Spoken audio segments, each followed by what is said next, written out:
A gente fala que a ordem de ligação no benzeno é 1,5. Ela não tem que ser uma ordem inteira. Por que não pode ser fracionária?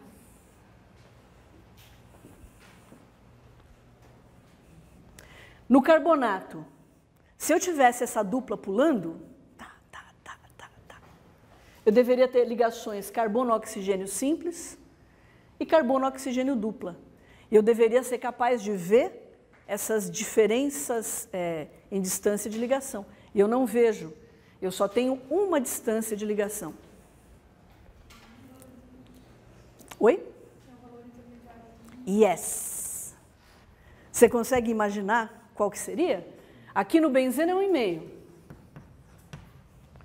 Vocês são capazes de imaginar qual seria no carbonato?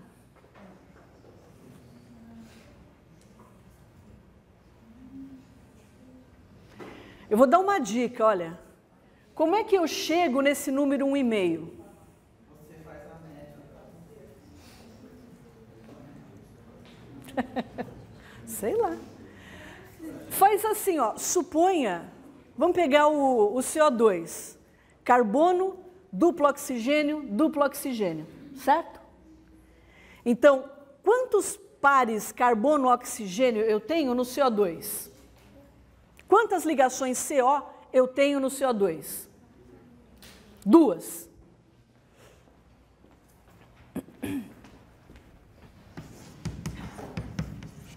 Eu tenho uma ligação CO, a outra ligação CO. Qual é o número total de ligações que eu tenho? 4. 4 ligações. E eu tenho 2 pares carbono-oxigênio. Ordem de ligação 2. No metano, pega o metano que a gente acabou de fazer. Qual é a ordem de ligação aqui olhando? Tem que ser 1. Como é que eu faço isso? Eu tenho 1, 2, 3, 4 ligações CH.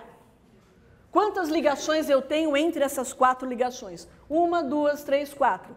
4 dividido por 4, ordem de ligação 1. Aqui é a mesma coisa, eu tenho 1, 2, 3 ligações NH. Quantas ligações eu tenho entre eles? 1, 2, 3. Ordem de ligação 1. Qual a ordem de ligação no íon carbonato?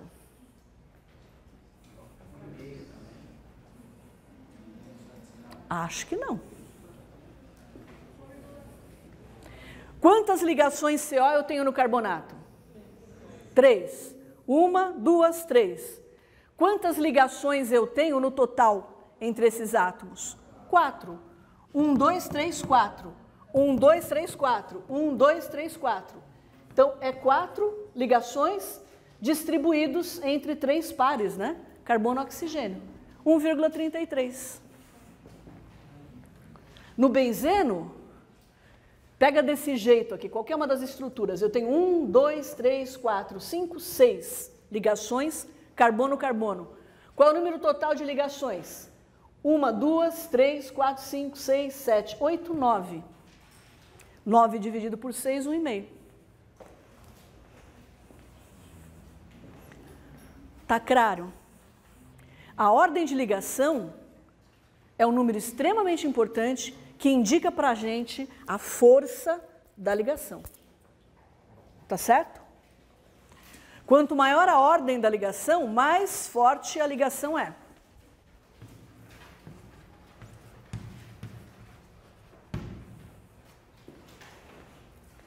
Então, essa setinha indica que todas essas estruturas são equivalentes em termos de energia.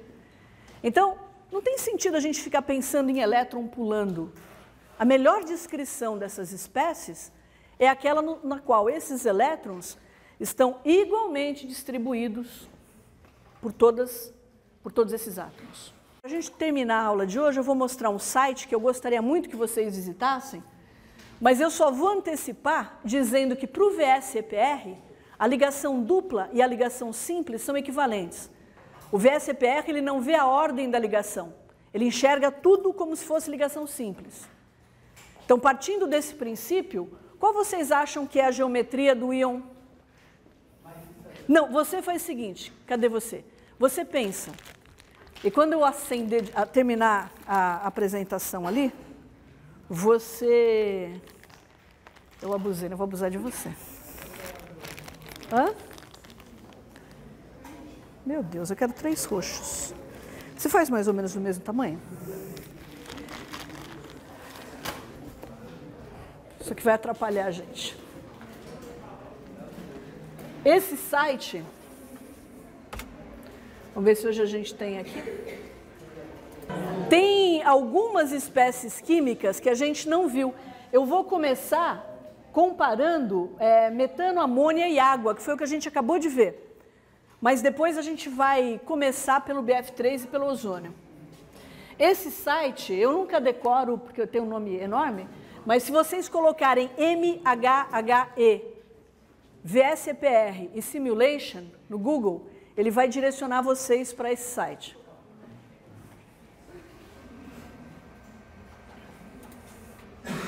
Então, o que ele faz inicialmente é o que nós fizemos, né?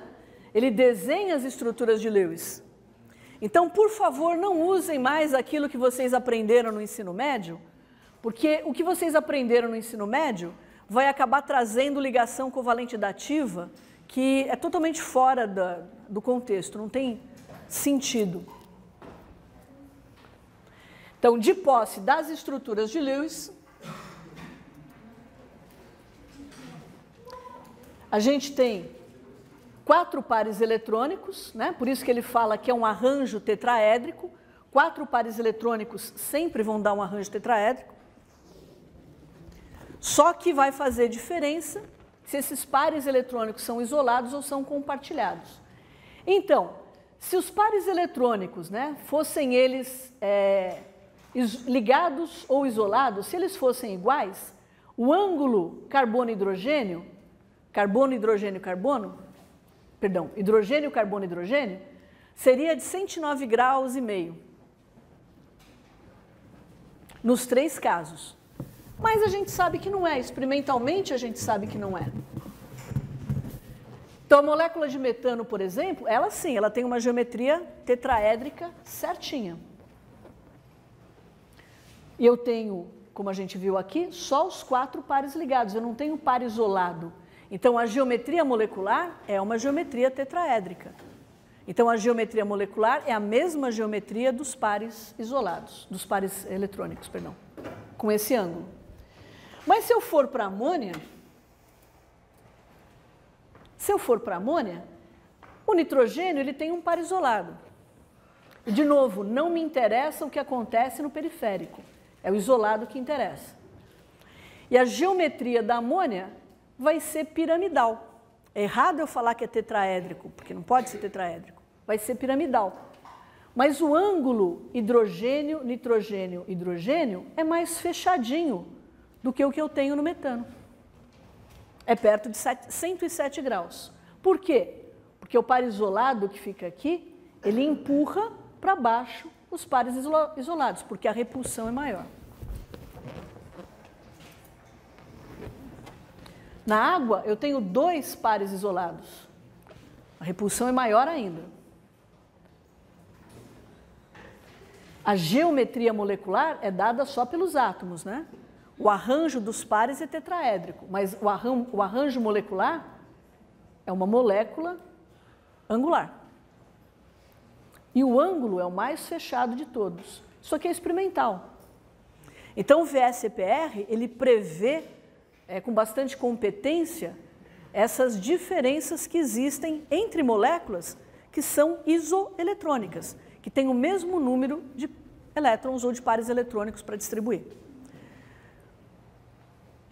Ponto-chave, a geometria dos pares vai ser tetraédrica, porque eu tenho 4 pares. Mas a geometria molecular não.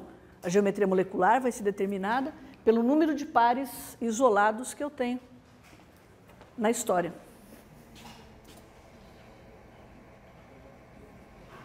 Vamos pegar uma espécie química um pouco mais complicada, olha. Eu vou fazer uma pergunta diferente. voltando para o carbonato que você falou. Se a gente lembrar que para o VSEPR, ligação dupla e simples é equivalente, qual vocês acham que vai ser... Bom, quantos pares eu tenho no carbonato para considerar? 3. E no espaço, qual é a máxima repulsão de 3 pares? 120 graus no plano. Então, é uma estrutura que nós chamamos de trigonal plana. Estou colocando aqui os 3, só estou amarrando, não estou fazendo absolutamente nada. Fica no plano, um arranjo trigonal, 120 graus. Essa é a geometria que eu tenho para o íon carbonato.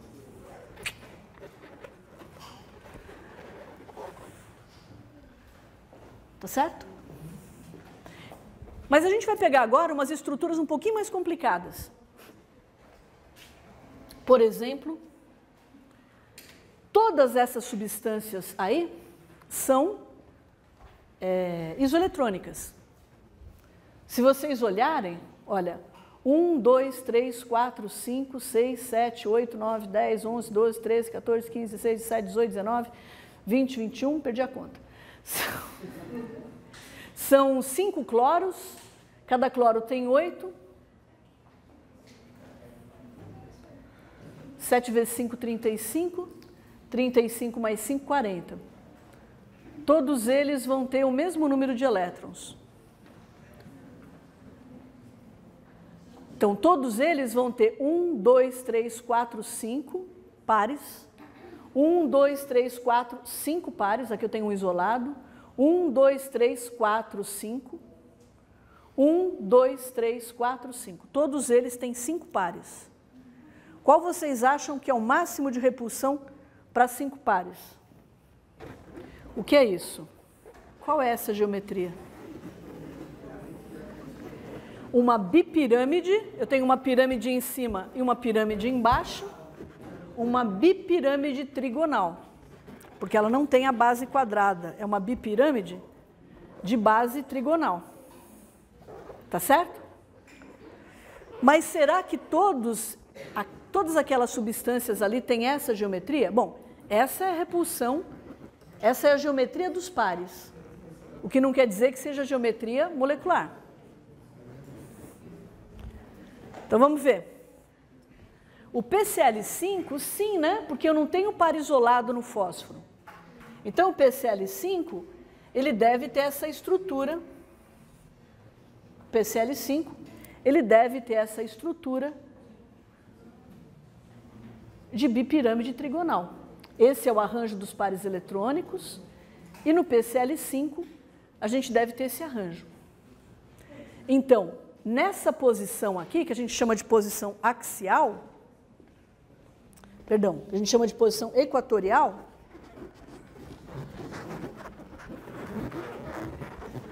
aqui está o plano, né? A gente chama essa posição aqui, onde estão as bolas roxas, é a posição equatorial. E essa onde estão as bolinhas amarelas é a posição axial. Então eu tenho, separando as bolas amarelas, 180 graus, separando as bolas roxas na posição equatorial, 120, e separando as roxas das amarelas, 90 graus. É isso que ele está mostrando aqui, né? Da equatorial para a axial é 90, entre as equatoriais, 120.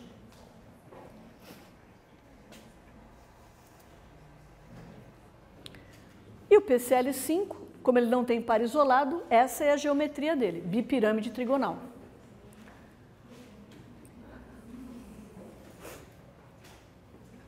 Então, o ângulo aqui é 90, o ângulo aqui é 120 e o ângulo aqui é 180. Isso que aparece é, de novo, experimental. Então, o VSEPR descreve bastante bem a geometria dessa espécie. E quando eu vou para o SF4? O SF4, ele tem um par isolado. Agora, esse par isolado, ele pode ficar aqui, ó, na posição equatorial, ou ele pode ficar na posição axial. Aí vamos ver, porque ele vai explicar de um jeito bastante didático, qual é a posição preferencial? Então, aqui o par isolado, né, ele está separado por 120 graus desses pares ligados e por 90 desses aqui. Então, na posição equatorial, eu tenho uma repulsão de 90, duas de 90 e duas de 120. Se ele for para a posição axial,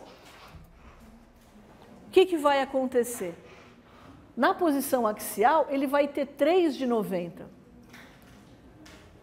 Então, a repulsão é maior quando esse par isolado está na posição axial do que quando ele está na posição equatorial. Então, ele não prefere esse arranjo, ele prefere o anterior.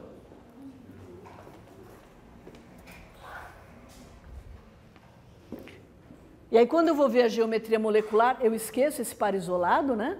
Ele vai exercer uma repulsão maior dos pares ligados. Essa geometria é uma geometria de gangorra. Só que ela é uma de geometria distorcida, porque o par isolado aqui, ele empurra mais essas ligações, né? Então, ao invés de ser 180, é 186. Então, é uma geometria de gangorra distorcida. Vocês conseguiram enxergar a gangorra aí na história, né?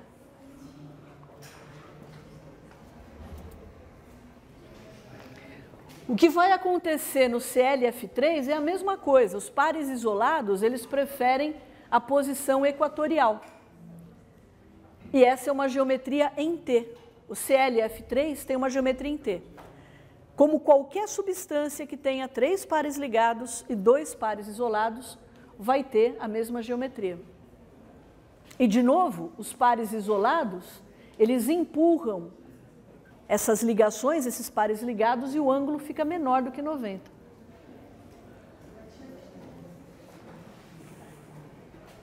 Qual vocês acham que é a geometria desse outro composto, de fluoreto de xenônio?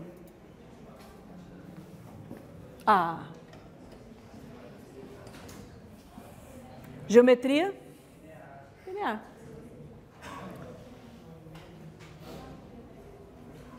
Então, esses pares isolados, eles sempre vão preferir a posição equatorial, tá?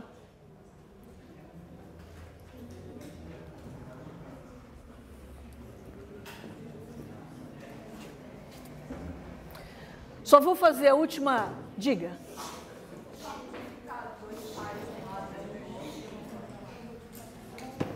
Não, porque não ficou 2 de um lado e um do outro. Eles estão na posição axial.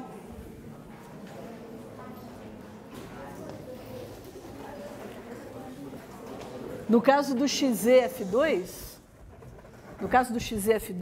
os pares isolados são essas bolinhas roxas. E a molécula é linear, tá?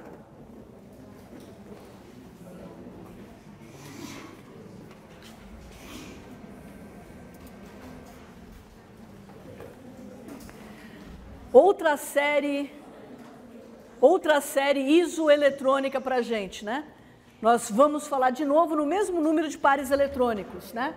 6 pares, aqui todos ligados, aqui 5 ligados e um isolado, aqui 4 ligados e 2 isolados. Então, eu tenho 6 pares. Qual vocês acham que é a geometria? Qual vocês acham que é a geometria? Quando eu tenho 6 pares. Então, eu tenho a bipirâmide trigonal, eu tenho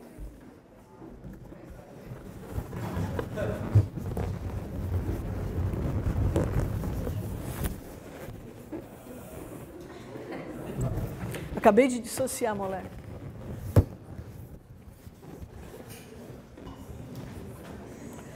Dá um nozinho para mim. Espera só um pouquinho. 1, 2... Não precisa não. Obrigada.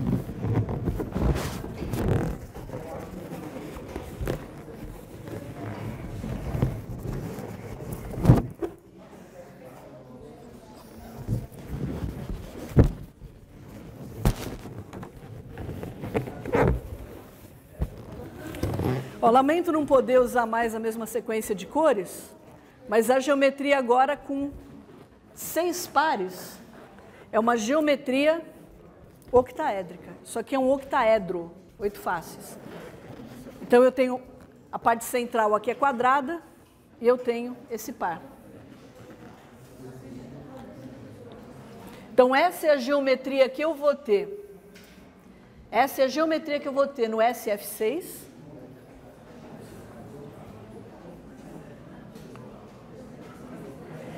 Então, o arranjo dos pares eletrônicos é octaédrico. Mas essa geometria octaédrica é só para os pares eletrônicos. Os pares isolados, eles não aparecem na geometria molecular. Então, no caso do SF6, eu não tenho par isolado no átomo central, e a geometria molecular é a geometria dos pares, que é uma geometria octaédrica. Então, eu tenho, da posição axial para a equatorial é 90 graus, entre eles também é 90 graus, mas quando eu vou para o BRF5,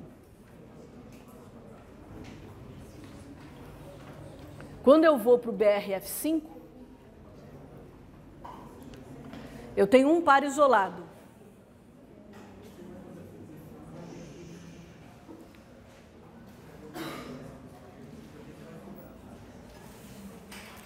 E aí, obviamente, essas ligações, elas ficam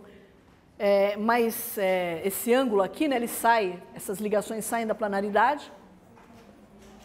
E eu tenho uma geometria de pirâmide de base quadrada. Tá certo? Que é essa geometria aqui. Esquece essa bola azul. Essa é a geometria de pirâmide de base quadrada. Nós já tínhamos visto a pirâmide trigonal. E, finalmente, XZF4, eu vou ter uma geometria quadrado planar.